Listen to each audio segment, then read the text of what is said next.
নমস্কার বন্ধুরা, সুলতান হেসেলে আপনাদের সবাইকে স্বাগত। আজ আমি বানিয়েছি মিষ্টি। দেখুন মিষ্টির ডিজাইনগুলো।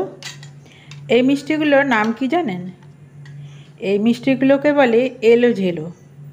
এলোঝেলো মিষ্টি। দেখুন দেখতে কত সুন্দর এলোঝেলো মিষ্টি। এটা মিষ্টিও খাওয়া যায়, আবার নোনতা হিসাবেও খাওয়া যায়। বাড়িতে কোনো অতিথি এলে এইভাবে আমরা মিষ্টি বানিয়ে দিতে পারি, তাহলে তারা চমকে যাবে। কত সুন্দর মিষ্টি, কত সুন্দর ডিজাইন। এগুলো কিন্তু দোকানে কিনতে পাওয়া যায় না, এগুলো বাড়িতেই সচরাচর বানানো হয়। এই দুর্গাপূজার পরে বিজয়া দশমীতে, তারপর কালী পূজায়, নানা রকম পূজা পার্বণে এরকম মিষ্টি আমরা বাড়িতে বানিয়ে থাকি। চলুন কিভাবে বানানো শুরু করি। আর আমার এই রেসিপিটি যারা ইউটিউব থেকে দেখছেন তারা লাইক আর সাবস্ক্রাইব করতে ভুলবেন না যেন। আর যারা ফেসবুক থেকে দেখছেন তারা চ্যানেলটিকে ফলো করে দেবেন প্লিজ। এখানে আমি এই বাটিটার মাপের 1.5 বাটি ময়দা নিয়ে নিয়েছি। তার সাথে নিয়ে নিচ্ছি নুন, আর ময়ান হিসাবে দিয়ে দিচ্ছি গাওয়া ঘি। এইটা আগে ডালদা ঘিয়ে করতো, এখন আর ডালদার ব্যবহার ততটা নেই বাড়িতে, তা গাওয়া ঘি দিয়েই আমি বানাচ্ছি। এটা ততক্ষণ পর্যন্তই ময়ানটা দিতে হবে যতক্ষণ না মুঠিটা শক্ত হয়। আর এই রকম ভালো করে ঘষে ঘষে ময়ানটাকে খুব ভালো করে মিশিয়ে নিতে হবে।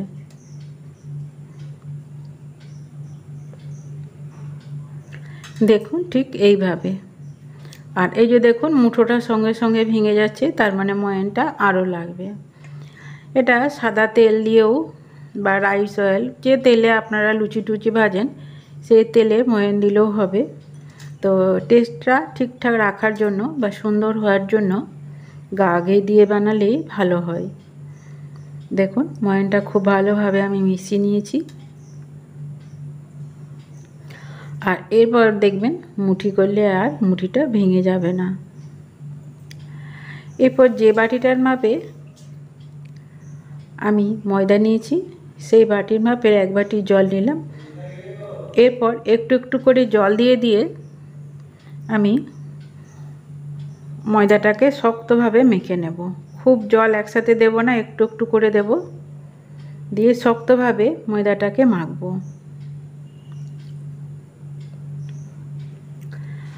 আমি এখানে 1/2 বাটি জল দিয়েছি, দিয়ে এটাকে শক্ত করে মেখে নিচ্ছি। খেয়াল রাখতে হবে মাখাটা যেমন নরম না হয়ে যায়।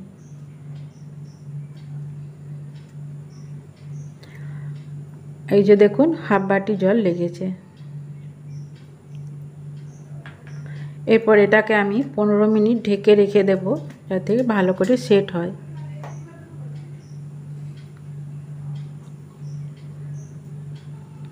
আমার এই রেসিপিটি যেসব বন্ধুরা দেখছেন তারা যদি একটা লাইক দিতে ভুলে গেছেন, প্লিজ একটা লাইক দিয়ে দেবেন। এটা আমি ঢেকে 15 মিনিট রেখে দিচ্ছি। 15 মিনিট পরে ফিরে আসছি। এরপর এর থেকে আমি লেচিগুলো কেটে নেব, লুচি সাইজে লেচি কেটে নেব। পারলে লুচি থেকেও একটু ছোট করলেও হয়, তাহলে এলোঝেলোগুলো একটু ছোট ছোট সাইজের হবে, দেখতে সুন্দর হবে। আর ভাজতে বা চিনি রসে ডুবাতেও সুবিধা হবে। আর এইটা যদি নোনতাভাবে বানান তাহলে বেলার সময় একটু উপর থেকে কালো জিরে দিয়ে দিলে তাহলে সুন্দর হবে। আমি একে একে লেচিগুলো পাকিয়ে নিচ্ছি। এরপর চাকি বেলা নিয়ে নিয়েছি। এরপর আমি এলোঝেলোগুলো তৈরি করে নেব। প্রথমে লুচি সাইজে আমি বেলে নেব।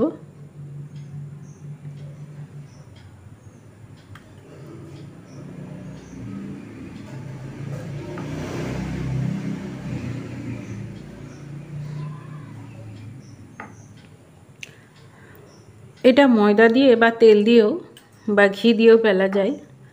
আমি এখানে ময়দা দিয়েই বেলে নিচ্ছি। ময়দা দিয়ে বেললেও কোনো অসুবিধা নেই, ময়দা দিয়ে বেললে একটু সুন্দরভাবে বেলা যায়। ছোট্ট একটা লুচির শেপ করে নিয়েছি। এরপর দুদিক থেকে 1/2 ইঞ্চি বাদ রেখে মাঝখানটা আমি চিড়ে নেব, ঠিক এই রকম করে।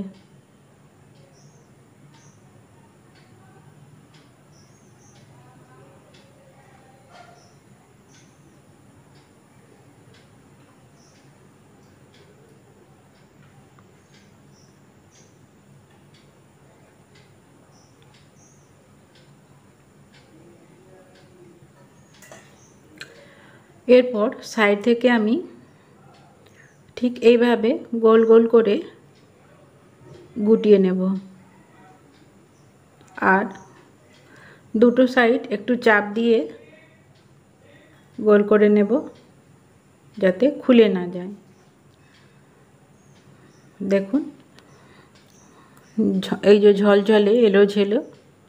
এরপর মাঝখানটা ফাঁক করে একটা দিক গোল করে ঘুরিয়ে এলোঝেলোগুলো সুন্দরভাবে তৈরি করে নেব,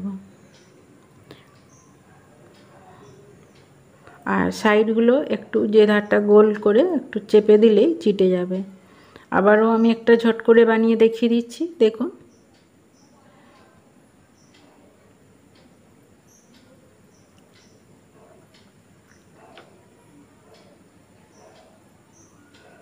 সুন্দরভাবে আমি গোল করে নিয়েছি।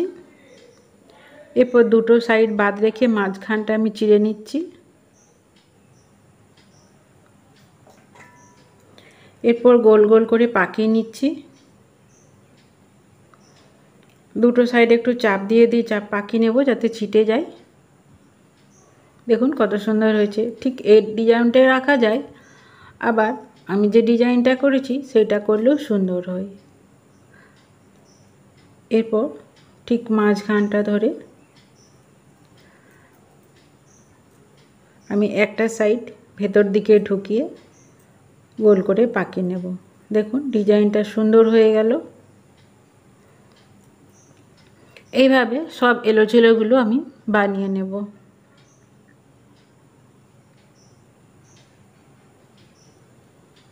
দেখুন দেখতে কতটা সুন্দর হয়েছে।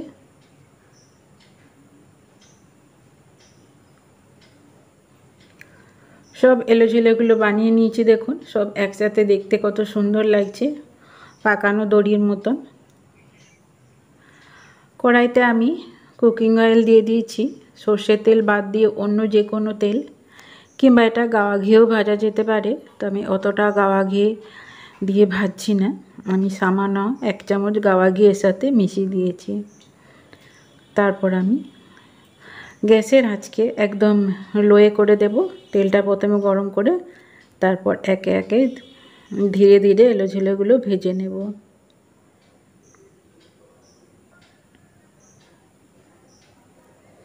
দেখুন তেলের মধ্যে দেওয়ার সাথে সাথে এলোঝেলোগুলো ফুলে কত বড় হয়েছে।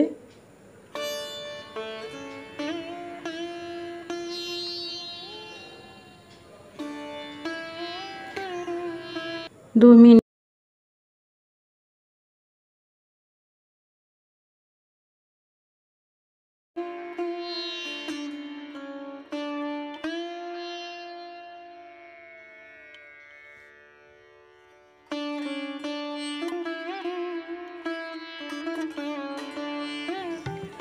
তারপর ছেঁকে নিচ্ছি।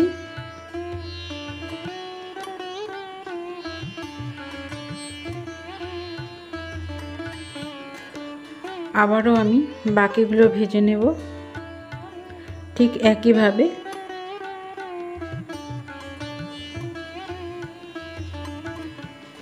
দেখুন এগুলো লাল লাল করে ভেজে নিয়েছি।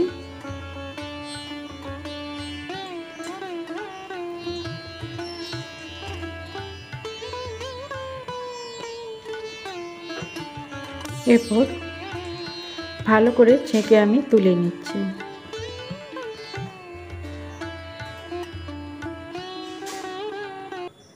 সবগুলোই ভাজা হয়ে গেছে, কত সুন্দর হয়েছে দেখুন। এরপর আমি একটা চিনির সিরা বের করে বানিয়ে নেব, একটা চটচটে চিনির সিরা। তাই এখানে আমি 1 বাটি চিনি দিয়ে দিচ্ছি। তারপর ওই বাটিটার মাপ করে হাফ বাটি জল আমি দিয়ে দিচ্ছি।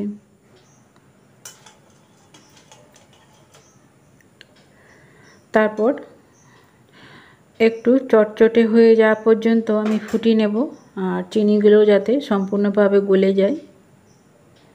দেখুন একটু চটচটে হয়েছে, খুব একতার বা দোতারের দরকার নেই, সো একটু চটচটে হলেই হবে।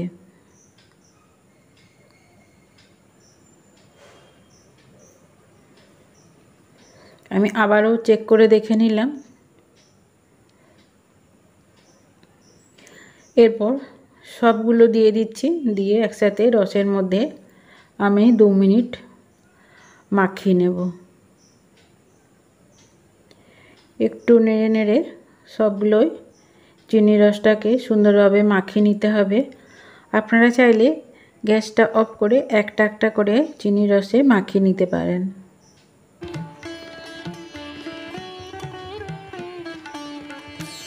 এইভাবে সুন্দর করে প্রতিটাতে চিনি রস মাখিয়ে নিচ্ছি।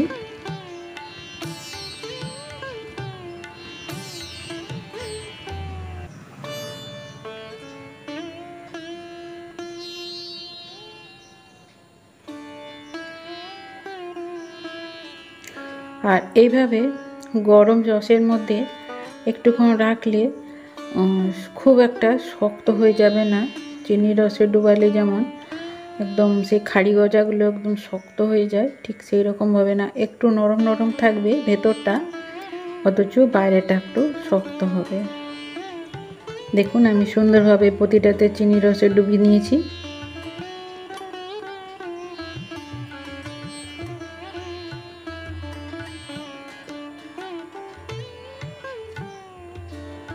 সবগুলোই সুন্দরভাবে চিনির রস মাখানো হয়ে গেছে।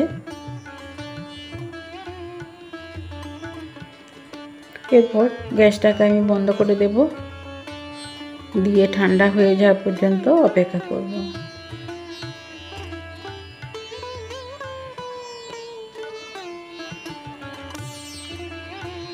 মাঝে মাঝে একটু করে নেড়ে দিচ্ছি যাতে একটার সাথে একটা লেগে না যায়।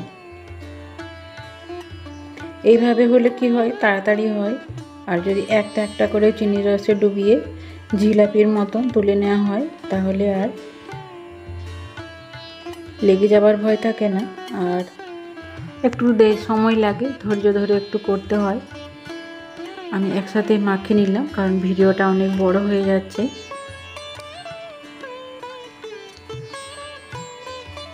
আর পুরো রসটাকে টেনে নিয়েছে দেখুন। এরপর এটা ঠান্ডা হলে এগুলো শক্ত হয়ে যাবে।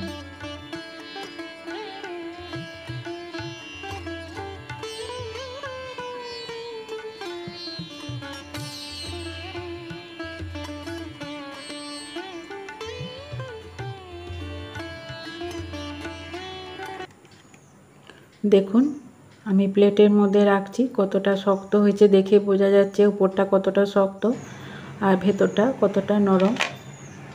প্লেটে রাখলে কেমন একটা আওয়াজ হচ্ছে। আর দেখুন ডিজাইনটা কত সুন্দর ফুটেছে, দেখতেও কত সুন্দর লাগছে, আর খেতে তো খুবই সুন্দর লাগে। আপনারা এভাবে বানিয়ে দেখবেন, খুব ভালো লাগে খেতে। যারা বিশেষ করে মিষ্টি খেতে ভালোবাসেন তারা চিনি রসে ডুবিয়ে খাবেন, আর যারা মিষ্টি পছন্দ করেন না, নোনতা খেতে ভালোবাসেন, তারা এরকম এলোঝেলো নোনতাই খাওয়া যায়। তবে সেক্ষেত্রে একটু কালো জিরে দিয়ে দিতে হবে বেলার সময়।